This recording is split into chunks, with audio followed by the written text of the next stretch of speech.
And we will start today with our guest, Timothy Luke, who's not only the new president-elect of EAPL, but also an associate professor at University of Gothenburg.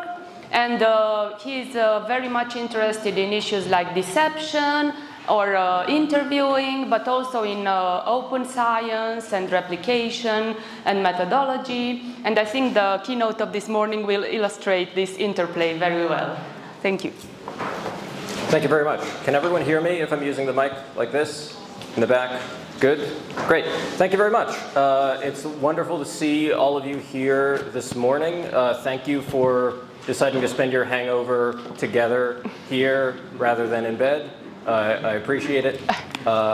So for those of you who don't know me, my name is Timothy, and I would like to talk today about some issues in the deception literature. Before we get started, just a couple of things that I want to mention right at the top. So my instructions were to talk for about half an hour and then leave ample time for interaction with the audience, so questions and discussion. So I will do my absolute best to keep time. I will do my absolute best to ignore the buzzsaw outside. And given the format of this talk, this means that you have a responsibility as well as I do, which is to generate engaging questions to throw at me and get a discussion going. So you can't just sit there. Please do think of things to ask and points to raise in the latter half of today's session. So that out of the way, I suppose we should start at the beginning with the title. The foggy woods between science and practice. So when I was asked to do this keynote, when I was invited, I knew that I wanted to do two things. First and foremost, I wanted to provide a critical voice, a critical perspective on the way things are done in the deception field, and specifically the way that research and data analysis is done in the deception field. And I wanted to raise some concerns that I have and ruffle some feathers, as it were. That is my first priority. And my second priority is having a catchy title. And so I really wrestled with what to call this talk, and I landed on the foggy woods between science and practice. I did try out some other titles. I wanted to make sure that I had a title that was provocative, and also communicated something about what the talk would be about. So some of the titles that I considered were Timothy talks for 30 minutes, makes everyone mad, and then suffers the consequences for another 30. And I thought that is, it's informative in some ways. It tells you exactly what is going to happen. It is a hypothesis, as it were. But it's not really catchy. And then I thought of another title, which was Timothy Will Never Be Invited Back, which I liked. It's a bit provocative. It's like, ooh, what's going to happen at that keynote? But on the other hand, it's now wrong because I came up with that title before the election, and now you are all stuck with me. So that title really went out the window, and I landed on this one, which is, it's even more pretentious than you think. So why the foggy woods? Why this central metaphor of a foggy wood? Well, Karl Popper had a way of describing science that I always found very evocative. He described science as the act of climbing up a foggy mountain.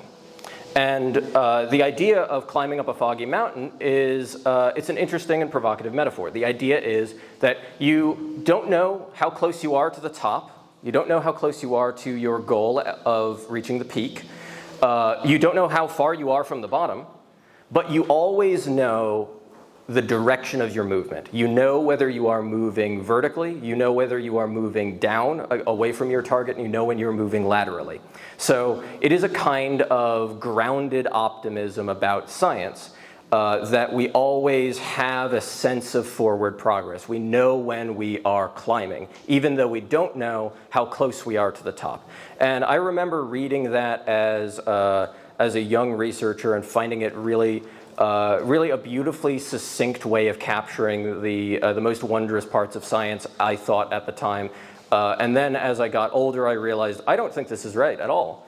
I think there is a crucial element that Popper got wrong about this otherwise beautiful metaphor.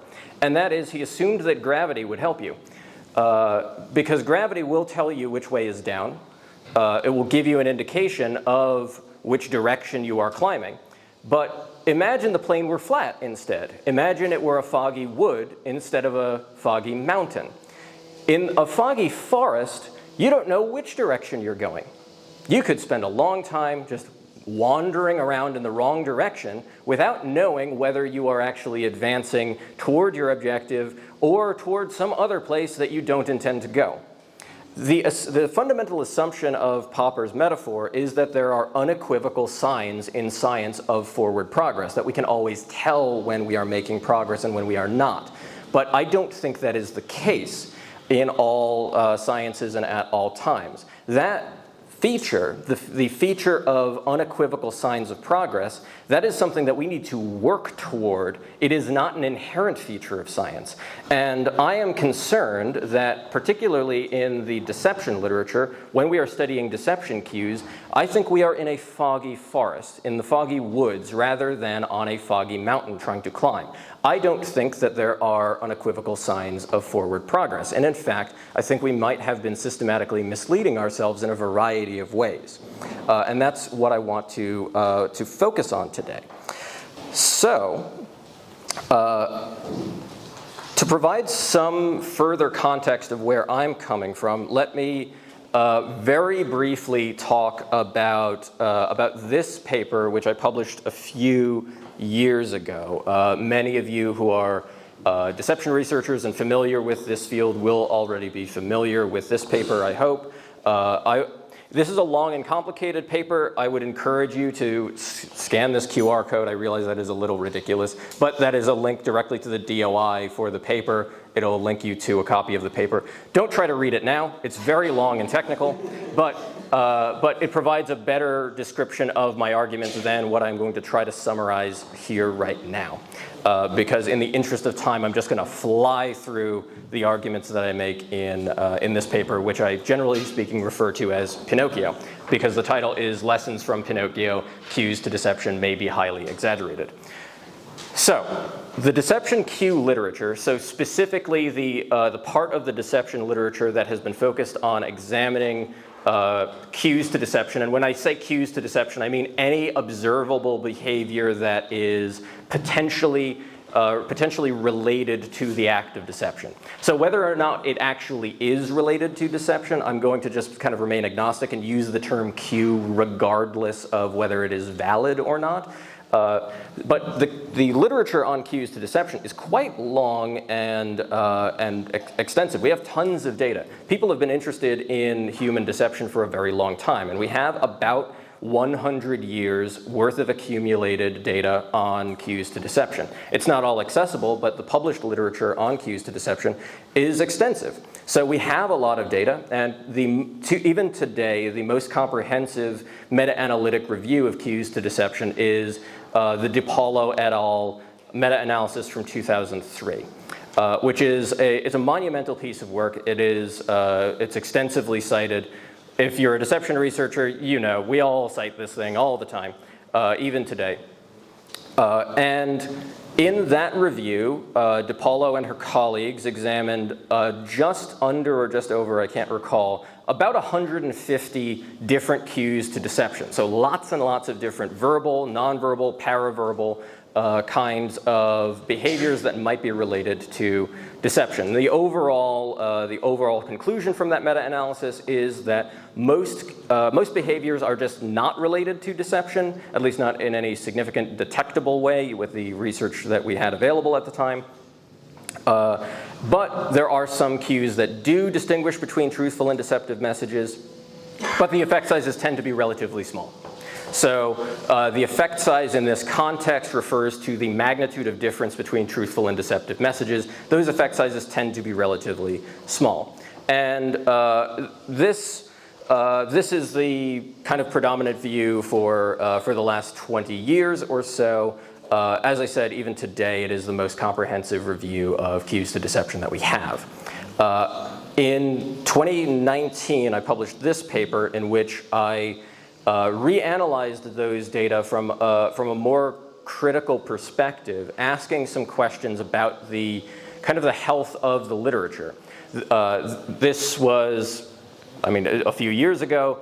I have been increasingly concerned about open science and replication kinds of issues, and I began to wonder whether there might be similar kinds of problems in the deception literature as there are with the whole rest of psychological science. So, in this paper, I examined all of the studies that were included in the DiPaolo meta-analysis and examined their sample sizes, found that the typical study in the deception cue literature has a very small sample size of typically under 100 people, and that does not provide a lot of power considering that the median effect size that meta-analysis found across all of those 150 cues, the median effect size was a Cohen's d of 0.1, which is extraordinarily small. In a between-subject study, in order to detect a d of 0.1, you'd need about 3,500 people-ish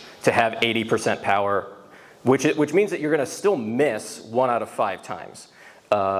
Which is not a great average. In any event, the deception literature seems to be underpowered, but in some ways that's not surprising, like everything is underpowered in psychological science. So that's not the hottest take in the world. But I started getting more concerned because the deception cue literature has all of the bad features of the rest of psychological science and more. So the two things that are really problematic across all of psychology are like really small sample sizes, we all know that, and also selective reporting.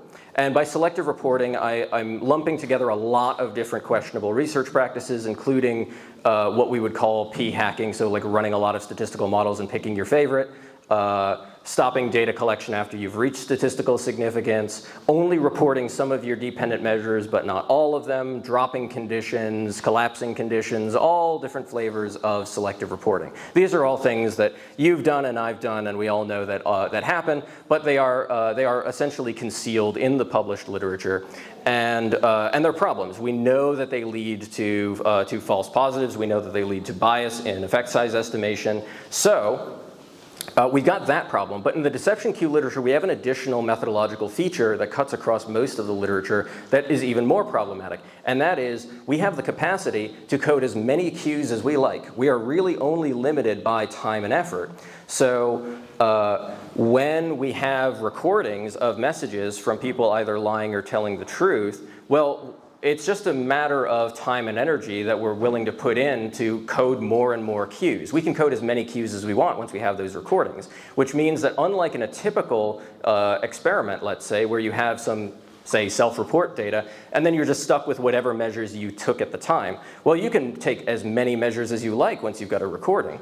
So you've got as many bites at the theoretical apple as you like, and this creates a situation where you can selectively report to an extent that is much greater than most other literatures, possibly any other literature in psychological science. So that made me a bit concerned. So what one could do in this situation is run a series of Monte Carlo simulations and check to see how bad the situation could get. Under what circumstances could you generate a literature like the deception cue literature that we have? And so that is what I did. I conducted 30 different Monte Carlo simulations for 30 different scenarios of varying levels of selective reporting and varying underlying sizes of effects of the cues. And I found that the existing literature is perfectly compatible with a world where there are no true cues to deception at all and also that everyone is on their absolute best behavior and not selectively reporting.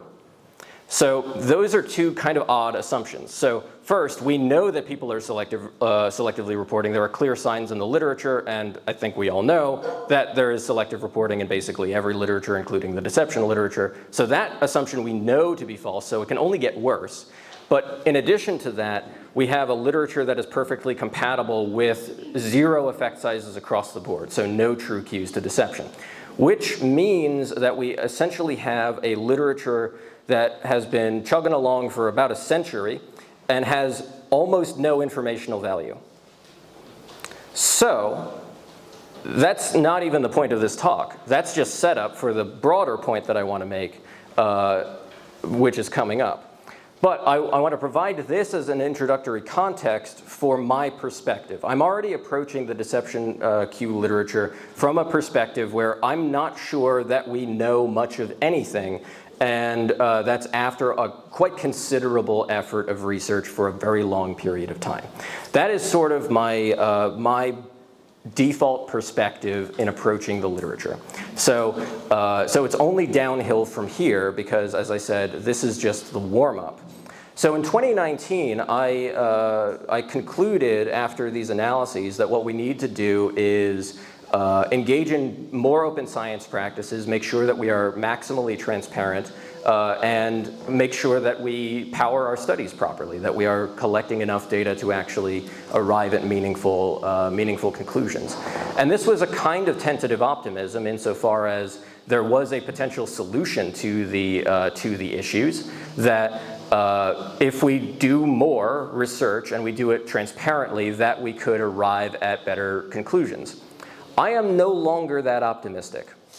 The argument that I would like to make today is that it is not that the deception cue literature has not tried hard enough. It is that the research paradigm in which we are operating is fundamentally incapable of answering the questions that we want to answer. I am going to attempt to persuade you of this argument by making two broad points. One is kind of set up for the main point. The first point that I want to make is that we have in our field just a lack of consensus about what cues to deception are actually valid, what kinds of behaviors distinguish between truths and lies, and we also lack consensus about even more fine-grained stuff like moderators, and we certainly lack consensus with regard to theoretical approaches to deception cues. So, how do I know that there is a lack of consensus? I asked people. We conducted a survey of experts some time ago. I think some of my co-authors on this paper are in the audience. Amina Memon is on this paper, for example, along with Per Anders Granhag, Erik Mackiolas, Sarah Landström, and Sol Kassan. So a few years ago, we conducted a survey of experts. There is a preprint available for this survey. Scan that QR code or follow that SciArchive link, and you'll get the full paper. It's not published yet, but it is available in preprint form. So we surveyed 50 experts in deception. These are people with PhDs in psychology or a related field, and have conducted relatively recent research on cues to deception. The basic procedure was this. We gave people a list of 8 cues to deception, and these were the cues, so pretty commonly studied cues to deception, between statement consistency, so whether a person is consistent across multiple statements that they're giving, nervous behavior, gaze aversion, whether they can look you in the eye, the amount of detail in the statement, physical body movements, response latency, so how long does it take before someone starts talking, verbal fluency, so how smooth is their speech, and the logical structure, like the extent to which what they're saying makes sense. So this is a mix of commonly studied cues as well as cues that were found to have fairly large effects in the DiPaolo meta-analysis. We also asked our experts about about moderators to these cues to deception. We asked about 4 potential moderators that have been examined in the literature, and about consensus regarding theoretical perspectives on deception cues. So let's get into the data. Here is just a bar chart of agreement with these different cues and the direction of the effect. So on the x-axis, I don't think you probably can't see this, but these are the 8 cues that we examined. So this is consistency, detail, fluency, gaze, latency, make sense, bodily movements, and nervousness. And for each cue, we have 4 bars, which represent the 4 possible answers that you could give. On the left, we have liars do less of this thing. Then we have no difference. Then we have liars do more of this thing, and then we have don't know. And then on the y-axis, we have the percent of our experts who gave that response. And we have 2 guide horizontal lines here, one drawn at 50%, which is a simple majority, and one drawn at 80%, which is a kind of arbitrary cutoff that we were using to describe consensus. As you can see, there was only one thing that reached our 80% threshold of consensus, and that is gaze aversion. So just over 80% of our experts said that there's no evidence to suggest that liars are more gaze aversive than truth tellers. Hooray. After 100 years of research, we know that it is, in fact, a myth that liars can't look you in the eye. What an achievement. And no other cues to deception remotely came close to reaching that threshold. Well, there are two kind of exceptions. There is statement detail, where people did say that liars tended to be less detailed, with just around 70% of people endorsing that, and also people similarly, just under 70% of people rejected the cue of nervousness, saying that there was no difference between liars and truth tellers in terms of nervousness. So this is, in my view, quite interesting. We already see evidence of a lack of consensus across these cues to deception. And I'd like to draw your attention once more to the 3 that kind of performed the best in terms of consensus: statement detail, gaze aversion, and nervousness. So gaze aversion, I think, is sort of uncontroversial. It is the least controversial of the cues, according to our experts. But then on top of that, we have detail and we have nervousness. These are interesting because if you look at the DiPaolo meta-analysis, nervousness and details actually have very similar effect sizes, which is odd. So a lot of people miss this in the DiPaolo meta-analysis, but nervous behavior is actually, according to that meta-analytic data, a valid cue to deception. According to those data, liars tend to be more nervous than truth tellers, and despite that, we have a lot of experts rejecting that cue outright. And then for an effect with a similar effect size in the DiPaolo meta-analysis, we have about the same level of consensus for a completely different cue being details. So now there's been a lot more research recently on statement detail than there has been on nervousness, but I don't think that there has been sufficient research since 2003 demonstrating that nervousness isn't a valid cue.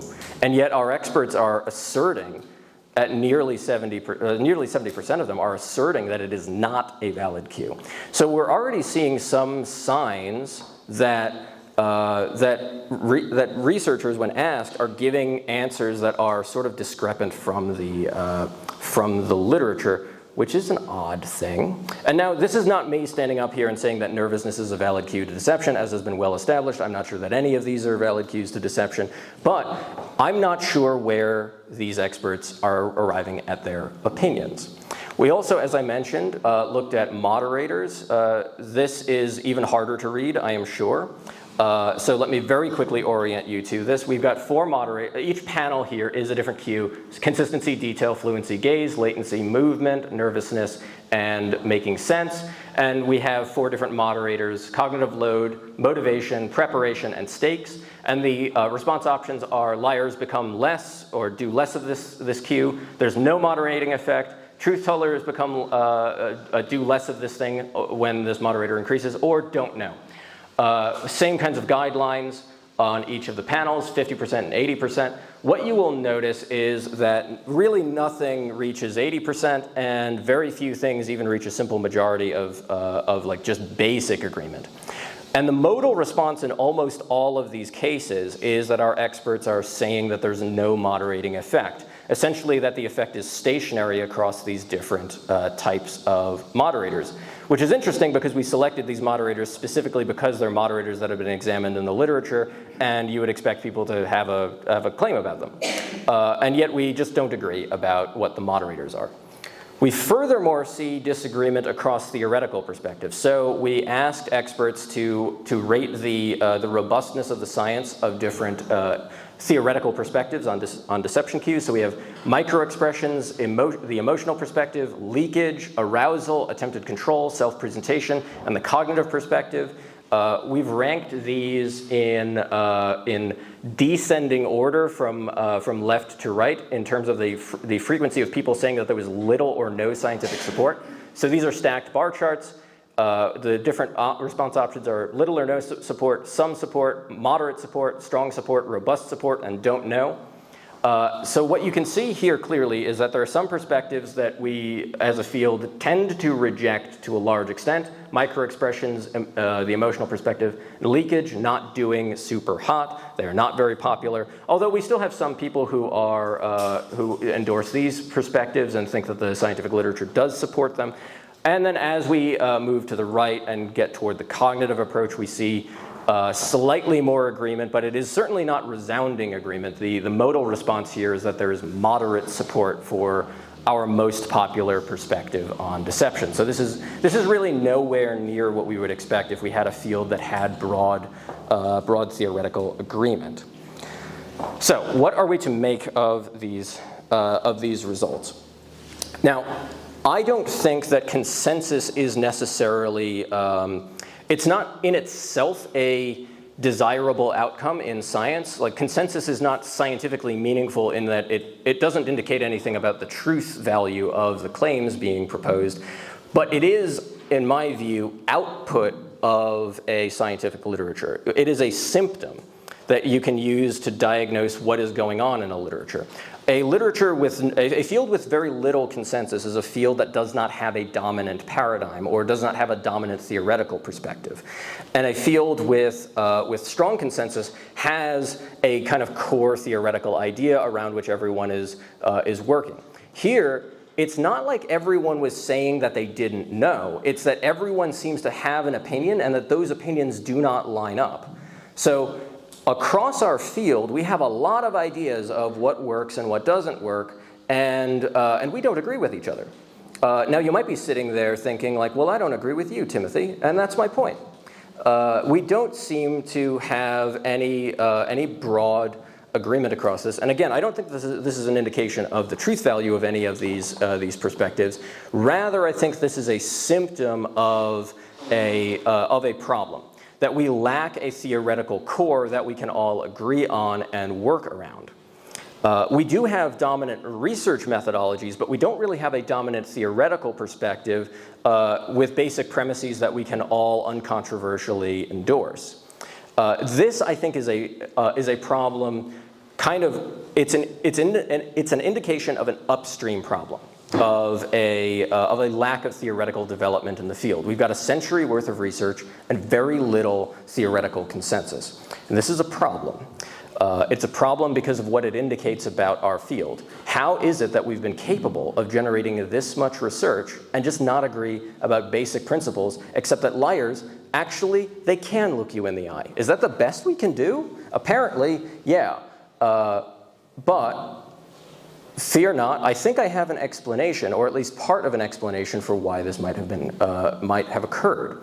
And it is, as I said earlier, I don't think that the research paradigm that we have been using over the last century is even capable of answering the questions that we want answered. So the basic question of the deception cue literature is, how do people behave differently, if at all, when they lie versus tell the truth? And the practical scenario you've got someone in front of you, like giving you, telling you a statement, providing a message of some kind, and you want to make a judgment about that person in front of you. It is a specific individual level inference that you want to draw. And that's the practical problem that practitioners are faced with, and it is also the everyday problem that we are faced with when we are interacting with other people. We're interested in individual level phenomena, but we are using a group level research paradigm. So I would like to make an argument that we need to shift research paradigms to a more idiographic focus and away from a nomothetic focus. This is going to require some technical introduction, so brace yourselves. I will try to introduce this in as non-technical terminology as possible, but there's going to be some real $10 words in here. I mean, we've already started with idiography and nomothetic research paradigm, and it's just downhill from here. But let's talk about what the difference in these paradigms. Before I do, a quick plug for a preprint in which I present these arguments with my colleague Eric Macchiola in a bit more complete terms. This is a preprint. We have not submitted this, and any feedback would be more than welcome. Feel free to check that out here. So, I've used these terms idiographic and nomothetic, and what do I mean when I use those terms? So, broadly speaking, and these terms are somewhat controversial even in the methodological literature. So, nomothetic I'm using to refer to group level research, and idiographic I'm referring to individual level research. Broadly speaking, you can think of it like this. Nomothetic research examines phenomena that occur across people. So across all of the individuals that we are examining, what are the average trends? What happens on average? What is the typical case? In an idiographic paradigm, we are examining single individuals and drawing inferences about those specific individuals. We're interested in phenomena that occur within people, which sounds an awful lot like what psychology should be doing, even though we do this an awful lot. And a way of grounding this in the deception literature is to think about these different hypothetical research questions that I've put up on the slide. So the nomothetic paradigm asks the question, how do truthful and deceptive messages differ from each other on average? We often use the shorthand of liars and truth tellers and how they differ. But what we're actually studying is, in fact, differences in messages. We're studying averages across messages. Whereas an idiographic paradigm would ask the question, how do different people behave when they are lying, when they specifically are lying, versus telling the truth? This illustration here is called a Cattell data box. I think for the purposes of time, I'm just going to skip over it. But in essence, this is an illustration of the kinds of data that you can have. In the nomothetic paradigm, we are generally speaking examining people and studying phenomena across people, whereas in the idiographic paradigm, we're studying a smaller number of individuals across occasions, so multiple measurements across a single individual.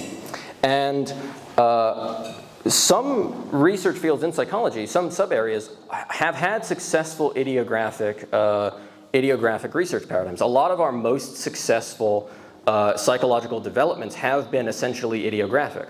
So behaviorism, for example, is an essentially idiographic idea. The notions of reinforcement, of extinction, and things like that. So as a grounding example outside of the deception field, allow me to get personal in an unsolicited way. So I really hate being photographed. And I swear I came up with this example before I knew that there were going to be a bunch of cameras. I really, really don't like it. And the extent to which I don't like it is that several years ago, if someone so much as pointed a camera at me, I would dive for cover and I would have a panic attack. It was really bad. And at the height of this, it was really quite debilitating. Now I can stand up here and there can be a lot of cameras pointed at me and I can hate it, but like a regular amount rather than a clinically significant amount. And this is interesting because the way that the way that I eventually got to the state that I am in now is by being repeatedly exposed to the stimulus. I'm of course talking about like exposure therapy. So we understand quite well this phenomenon, not my weird issues, not my weird specific issues, of which I've heard of one other person having that specific problem. It's like that phobia is not a common one by any stretch. But this kind of phenomenon is well understood. The connection between a stimulus and a response and the way to extinguish that connection between stimulus and response through repeated exposure, that is well understood. And that is an idiographic phenomenon. The understanding at the theoretical level, the essentially content-free level of understanding what a stimulus is, what a response is, and the relationship between them, and how to manipulate that, that is an idiographic inference. That is an idiographic model of how human beings work, and it is a powerful tool for developing practical interventions. So you can develop exposure therapies for everyone's specific weirdness, even mine, which is impressive. So that is a really powerful psychological tool. That is a meaningful development in psychological science. Now, you know what wouldn't have worked for my specific issue? It's like throwing spiders at me, or like making me stick my head in a toilet, which are other ways of doing exposure therapy for other kinds of anxiety. It is transparently obvious when we're talking about something like stimulus and response and exposure and the extinction of an SR response like this. It becomes immediately obvious that it's silly to start talking about what the average exposure therapy looks like. What's important is to understand the content-free principle and then derive specific idiographic predictions on the basis of that content-free the basis of the content-free principle. We don't have anything approaching that in the deception literature, despite the fact that the things that we're actually interested in are essentially idiographic questions. They're essentially questions about specific people. And maybe we shouldn't make the assumption that a nomothetic paradigm would even provide us with answers about that idiographic, about those idiographic questions. And fortunately, we have quite a lot of statistical theory about the conditions under which a nomothetic research paradigm can be used in order to draw idiographic conclusions. And I'm now going to present some data demonstrating that this is not the case. Now, it might seem already just obvious on its face that the nomothetic paradigm does not work for solving idiographic questions, but there are some circumstances in which it can. And I want to anticipate those arguments and argue against them right now from an empirical perspective. In order to have nomothetic phenomena that you can individualize, so using the group level model for specific individuals, you need to satisfy two statistical conditions. And if you have those conditions satisfied, you have a phenomenon that is known as an ergodic phenomenon. So we're speaking of this concept of ergodicity. If a concept is ergodic, then you can go from the nomothetic to the idiographic, no problem. And if it's non-ergodic, then you're screwed. So I'm going to make the argument that we're screwed. So we have got two conditions that need to be satisfied in order to achieve ergodicity. The first condition is the statistical model describing the phenomenon needs to be homogeneous across people. So the same model needs to apply equivalently across all individuals.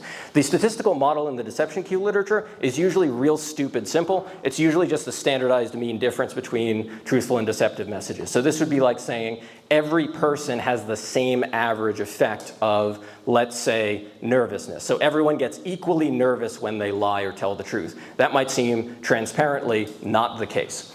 And I would agree. So the second condition is that the model needs to be stationary across occasions. This means that that the model needs to have the same effect across all time points and across all situations.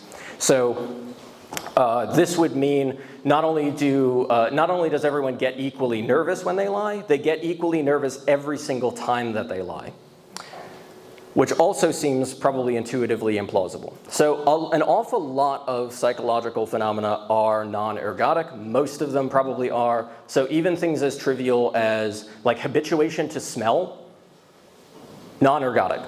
Like we're probably all really stinking up this room with all of our sweat right now, and we have, like, it might be bad for a little while and then you get used to it and then you're just kind of sitting in it. That kind of habituation is non-ergodic because the model is not stationary across occasion, and different people are probably differentially bothered by the extent of the smell, and therefore it's non-ergodic in terms of the homogeneity across people. So I'm going to be referring to these two conditions as the homogeneity requirement and the stationarity requirement.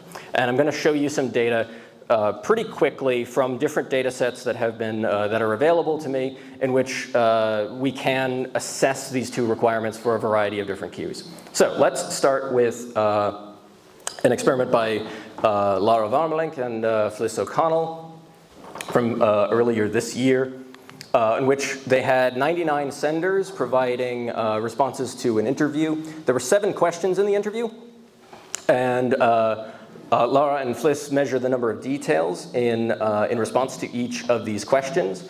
And we can treat these different questions as different occasions to assess whether the effect is stationary across those occasions. If you take a look at the effect of lying on detail across those occasions, what we see is that on average, not much of an effect at all. But there's a really broad range such that sometimes when people are lying, they become way less detailed, and sometimes they become way more detailed in response to each of the questions. And if we do a heterogeneity test on this, we can see that there is significant heterogeneity across these occasions, meaning that people don't have a stable effect of veracity on the amount of detail that they have. Now, this is a pretty limited data set. There are only seven questions, only 99 people, but we're already seeing indications of non-stationarity. A little while ago, I dug up, for an unrelated thing, I dug up the data from my own dissertation, and I don't recommend doing that. Any of you who have had a few years behind you after your dissertations, don't ever look at the data again. You don't need that. You don't need to reawaken all the trauma, and you also don't need to realize all the mistakes that you made. And how you would do things differently. But conveniently, my second dissertation study did have some within subjects data that would be really helpful. So in this study, I had liars and truth tellers. I had senders do 3 different interviews about 3 different things. And they always told the truth about the first 2, and then they might have lied or might have told the truth about the third thing.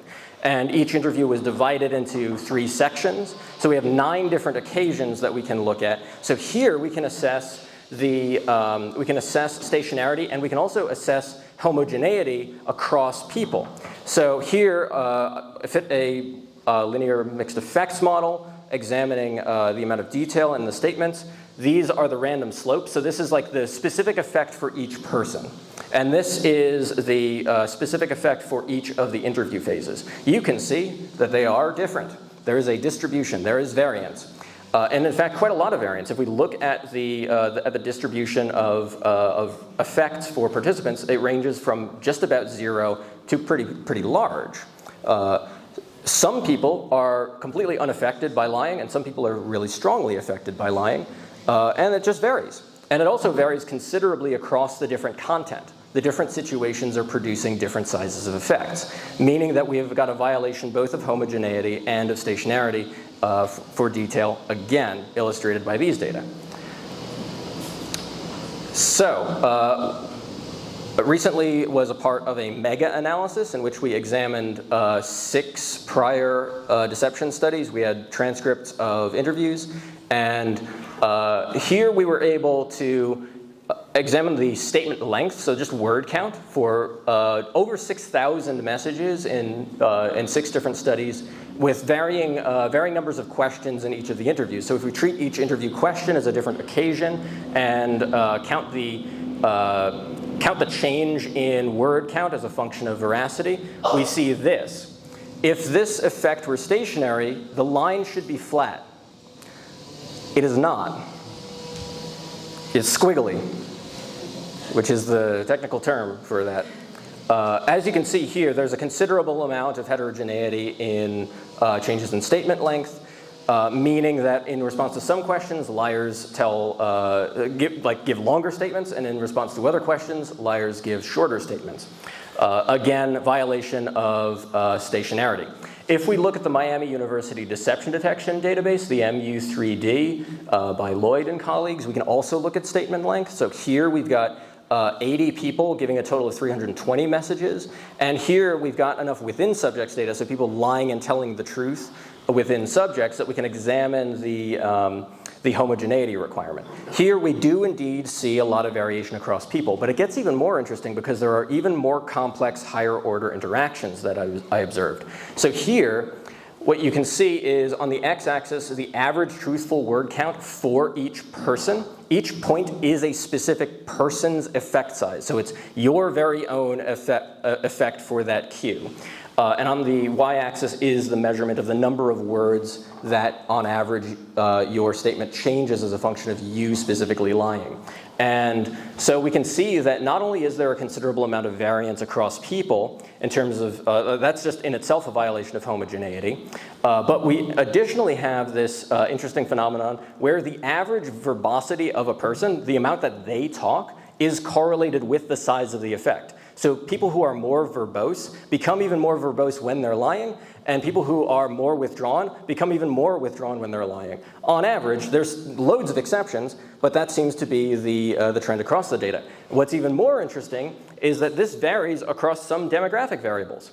The extent of that interaction varies quite considerably when we split the data by ethnicity and by gender, meaning that, for example, men and women have a different average effect on this cue, and they have a different pattern of interaction.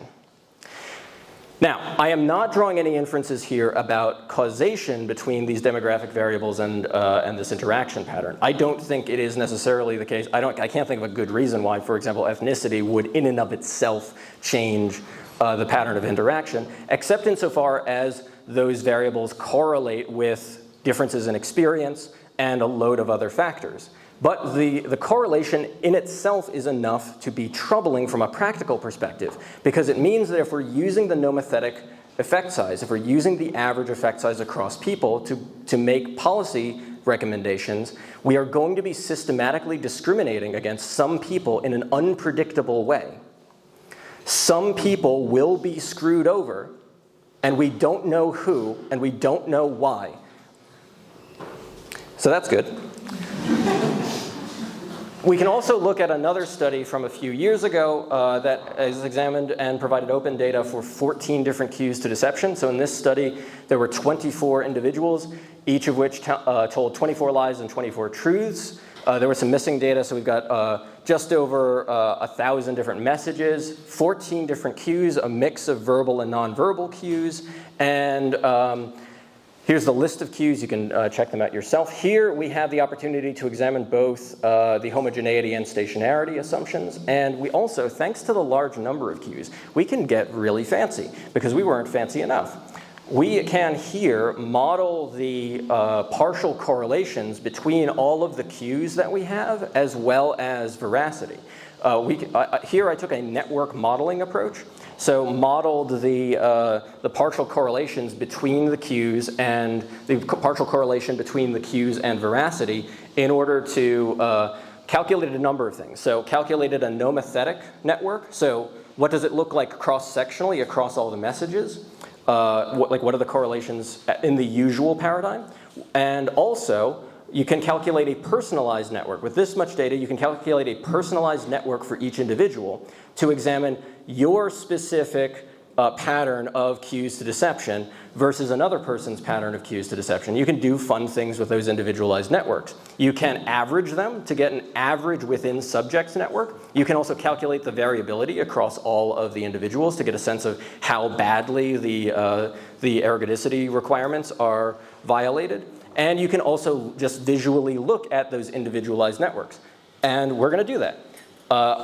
I promise I'll walk you through these intimidating visualizations.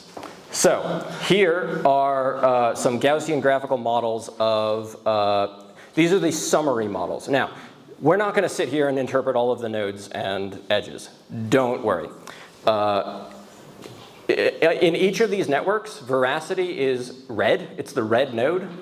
And the green edges in each of the other nodes is a cue to deception. And the green edges mean a positive correlation, red edges mean a negative correlation, thicker edges mean a stronger effect.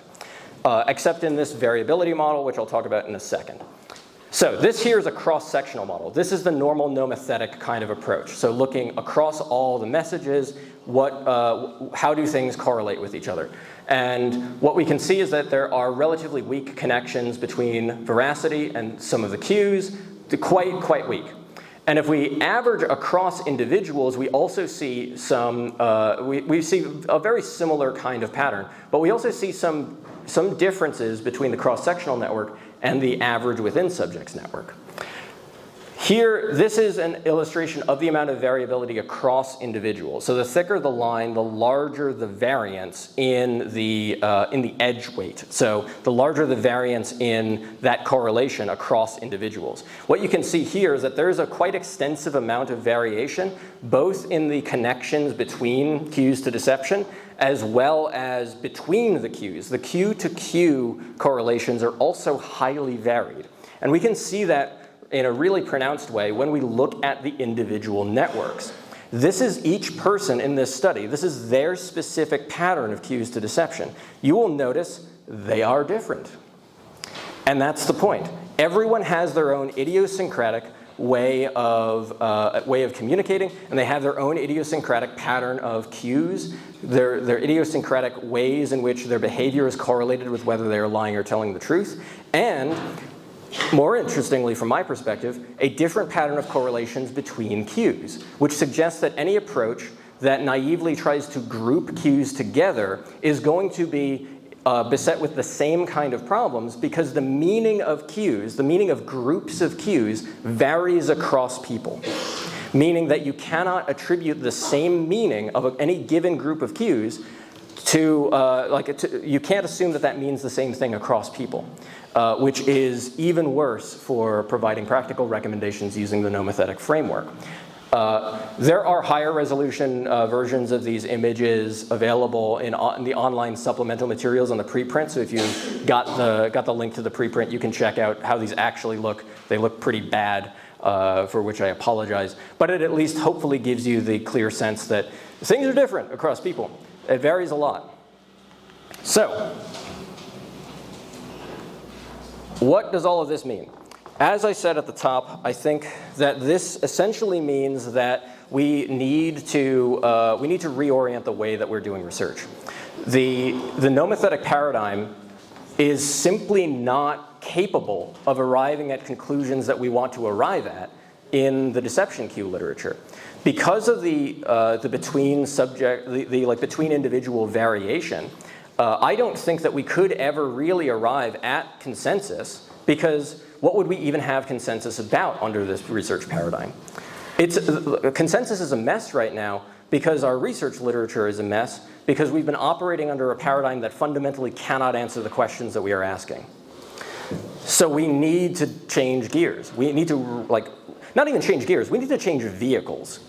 And this means, in effect, that we need to rethink our entire research methodology, rethink the way that we're analyzing data, and retrain ourselves and our students in new methods of data collection, new methods of design, new methods of data analysis. And we need to get started on this sooner rather than later, because I don't want to wait another 100 years.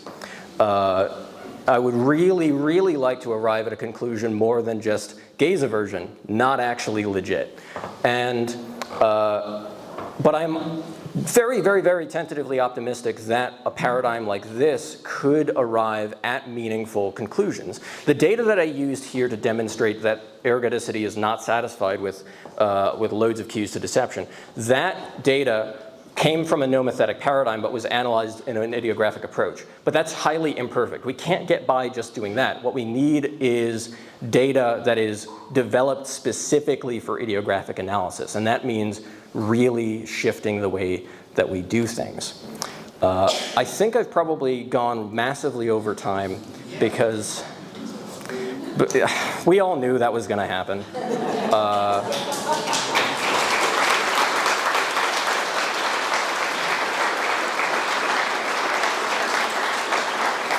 Thank you very much.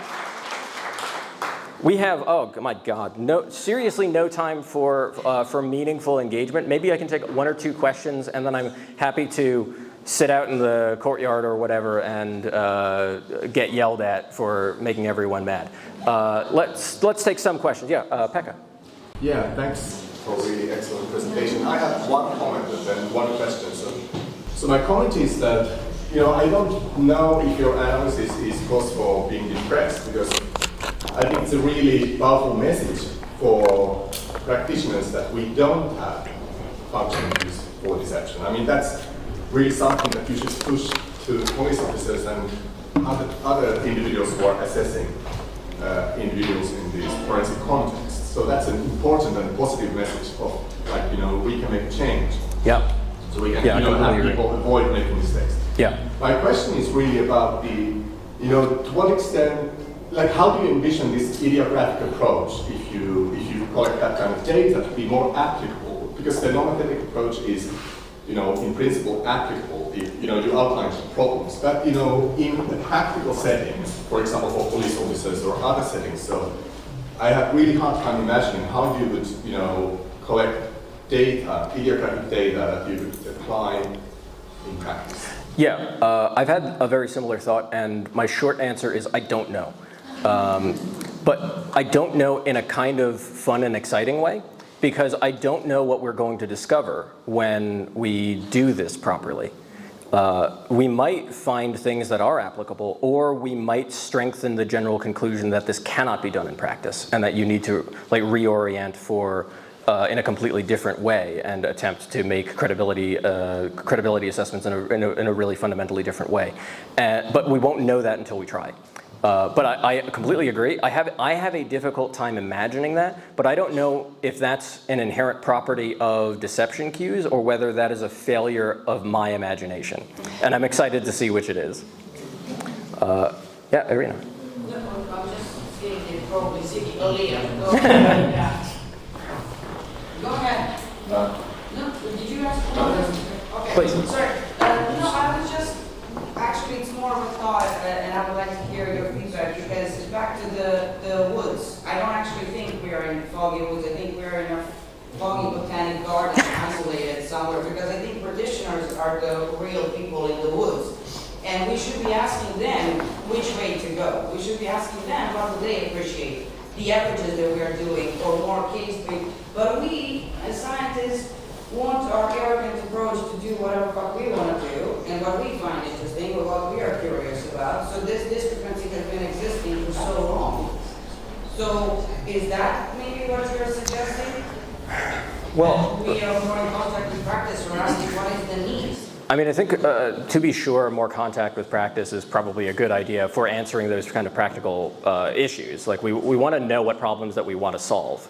And if we take a different research paradigm, we might be able to answer those questions in a more intelligent manner. That's certainly from a practical angle, I completely agree. From a theoretical angle, I think it's interesting in itself to carry on with our arrogant way of doing things, because it might still be theoretically interesting, even if it isn't practically interesting, and we kind of do need both. I think we need a good theoretical understanding of what's going on so that we can, well, partly to inform whatever practical recommendations we eventually arrive at. But I completely agree that we're in a stage right now where we don't even know what problems to solve necessarily, and that's we're going to need to deal with that too. Good talk. I think we're probably out of time. Thank you so much.